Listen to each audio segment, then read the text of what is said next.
Hey there, class. Mr. Plosky here. Hope you're having a good day so far.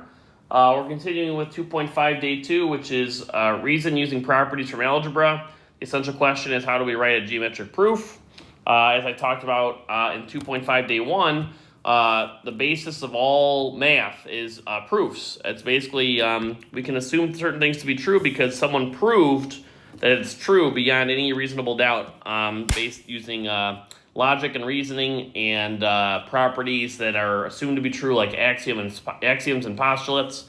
And someone had to prove that 2 plus 2 equals 4. We can't just, it makes logical sense that it's true, but all those kind of things that we use, like, solving equations, like, subtracting something from both sides and stuff like that, that was all proven by somebody. And so you guys are kind of getting a in-depth look at why we can't, or basically like how math was formed and stuff. And so it's pretty cool. All right, so we have some more properties to learn here, okay? So we have some more properties. We have the reflexive property. So the reflexive property is this, okay?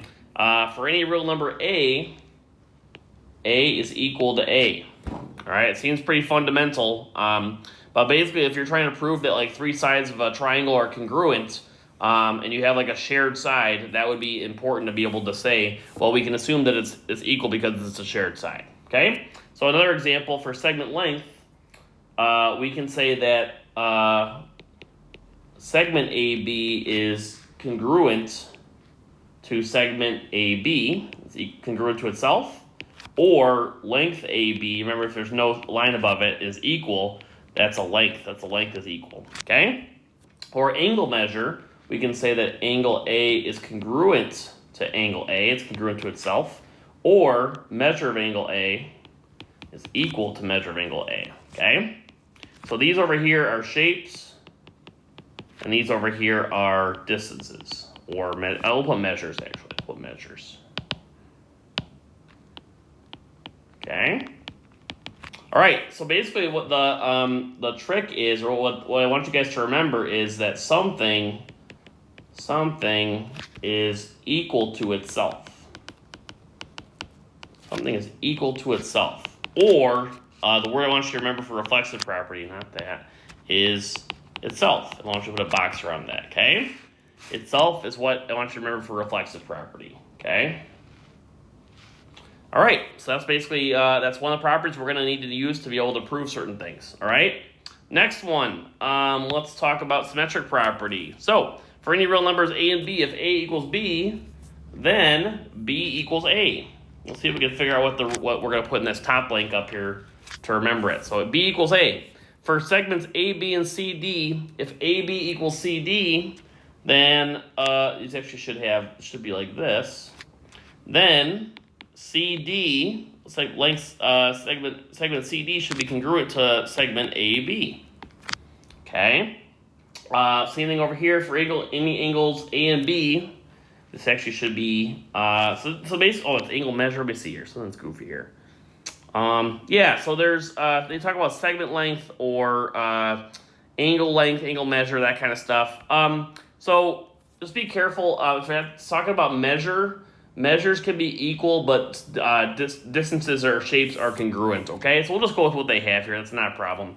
But I don't need to adapt any of these, okay? So measure of angle A equals measure of angle B, then measure of angle B equals measure of angle A. So what did we do in these problems here? Can you see what happened? We went from A equals B to B equals A. What did we do here? What can we say? Hopefully you saw that they kind of just switched around, basically. So the word I want you to remember for symmetric property is flip-flop. Okay, they flip-flopped. So we're gonna box that. Flip-flop for symmetric property, okay? That's what it means for symmetric properties, they flip-flop. Okay, and we talked about this in the other video. We have the transitive property. If for real numbers, if A equals B and B equals C, then what can we say about A and C?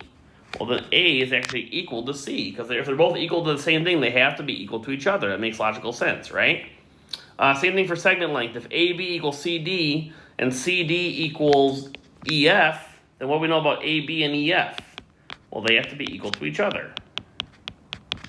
All right, sounds good. And then if measure of angle A equals measure of angle B, and measure of angle B equals measure of angle C, then what can we say about measure of angle A and measure of angle C?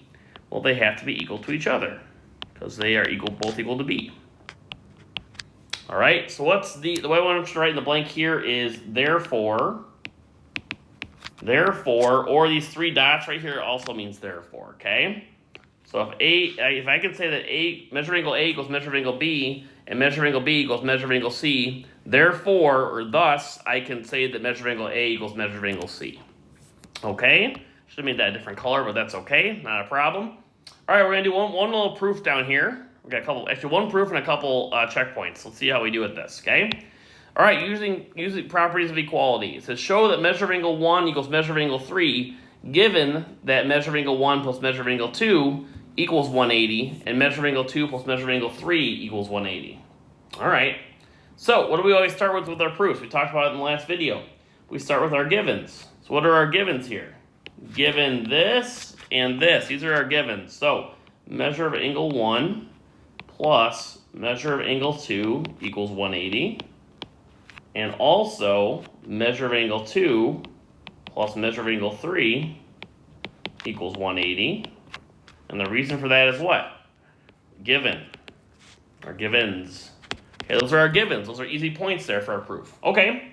So if these are both, it's kind of tricky, but if these are both equal to 180, what can we say about these two measures right here? Yeah, this is actually called a transitive property, right? If they're both equal to a certain number, which is 180, they both have to be equal to each other. So we're going to set them equal. Measure of angle 1 plus measure of angle 2 equals measure of angle 2 plus measure of angle 3. And the reason for that is, this is 2. The reason for that is a transitive property. Transitive POE. Okay? If they're both equal to 180, they have to be equal to each other. All right, now I need to get measure of angle. We're trying to prove that measure of angle 1 equals measure of angle 3. What's in the way of these, if measure of angle 1 being equal to measure of angle 3 over here? Well, we have this measure of angle 2 on both sides. So how do we get rid of measure of angle 2? How do I, get rid of something? What operation do I do? Well, if it were like measure of angle 1 plus 40 equals 40 plus measure of angle 3, I would just subtract 40 from both sides. So it's kind of weird, but we're just going to subtract measure of angle 2 from both sides because it's going to be a number, even though it's just kind of words here. But our third step is now we can say that measure of angle 1 equals measure of angle 3. And the reason for that is, what do we do to both sides there?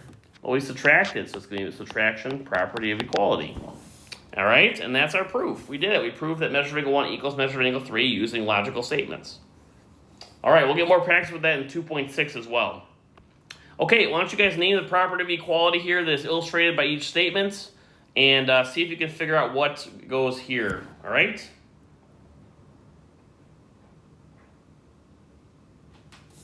All right, sounds good. GH equals JK and JK equals GH. What can we say about those? If they're both equal to JK, actually we just flip these around, it looks like. These are flipped around. We just flip this and flip this. Which one is the flip-flop? That is the symmetric property. Symmetric property of equality. Okay? If R equals S and S equals 44, then what can we say about R and 44? They're both equal to S, so that means they both have to be equal to each other. So what property was that? That's a transitive property. All right, and the last one is measure of angle A is equal to measure of angle A. It's equal to itself. So that's going to be, itself was the reflexive property. All right, and that is all we have for this lesson. Thank you for watching. Have a great day, and we will talk soon.